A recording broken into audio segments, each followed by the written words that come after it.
बाप और बेटे और रुक़्दस के नाम से आमीन। मसीह में आप सबकी सलामती हो।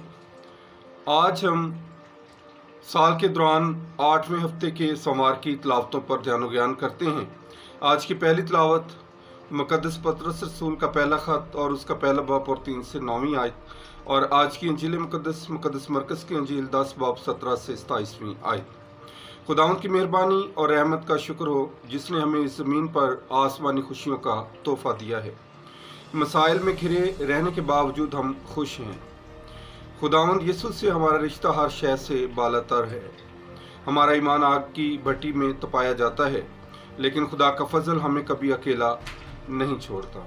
हम उससे प्यार करते हैं जिसे हम देख नहीं सकते। वो कामिल ज़ात हमेशा हमारे साथ है। अंजील मुक़द्दस में चंद अल्फाज काबिल गौर हैं, यानी यीशु का शहर में दाखिल होना, एक नौजवान का आना, यीशु से मशवरा लेना और फिर चले जाना।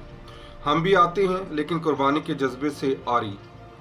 कुछ देना हमारा शेवा नहीं, हम भी उसी नौजवान की मानत बेहिस हो जाते हैं जो यीशु की मोहब्बत में भरी निगाह को, अपनी गैर सगाली और हमेशा की खुशी के तोहफे को पहचान ना पाया। यीशु की बात पर अमल करना ज़रूरी है ताकि हम उसके फजल को खो ना दें। आइए आज मुश्किल मिजाजी के लिए दुआ करें और सरगर्मी से खुदावंद के पीछे चलने का आज़म हासिल करें और हमेशा खुदावंद यीशु मसीह के साथ चलते रहें। आज का दिन मेरे लिए, आपके लिए बाइस बरकत ठहरे। आमीन।